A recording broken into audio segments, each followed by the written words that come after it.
I was contacted by Tushna, who was my mentee last year. She was studying marketing. She was in her final year. She was basically in charge of when we met and what the content was that we covered in our meetings. So my job was more to identify opportunities for her to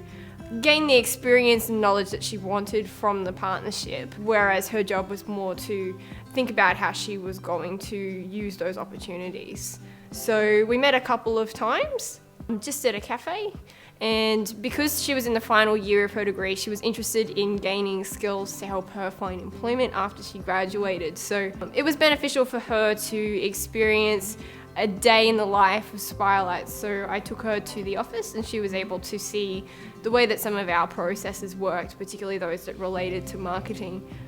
given that that was the area that she was interested in. So the process was pretty straightforward. There is a booklet that gives you some information about the sort of things that you might choose to talk about with a mentee, but basically you can structure that partnership as it suits both of you, with the awareness that this is different from an internship or from a work experience program,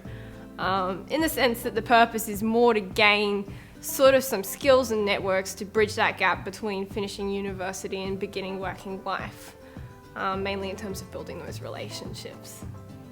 Basically, the mentorship relationship, in my experience, works best when it's quite organic. You're going to be working with a motivated student who already has some sense of what their career aspirations are and how you fit into that, because you've been matched with someone who has a fair amount in common with you in terms of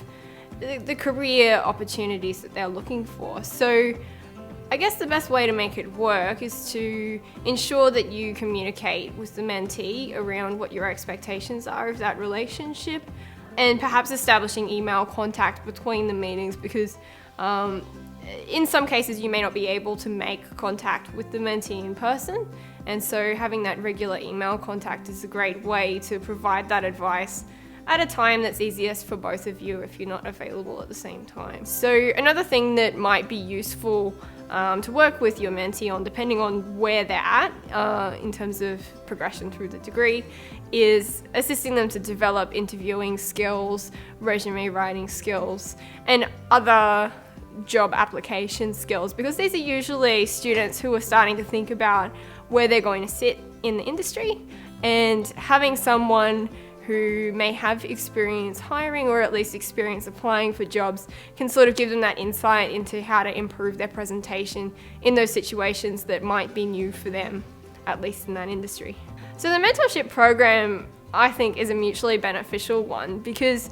you're giving the mentee an opportunity to gain experience in your industry, but it's also valuable to touch base with someone who's currently studying something that's related to your industry. So you get that real exchange of the academic with the industry knowledge. And it's really nice as well to sort of meet someone who is very motivated and interested in your field and might ask you some questions that prompt you to reflect on your own professional practice as well. So it is a great opportunity for both parties, and relationships, of course, are valuable at every point in a career.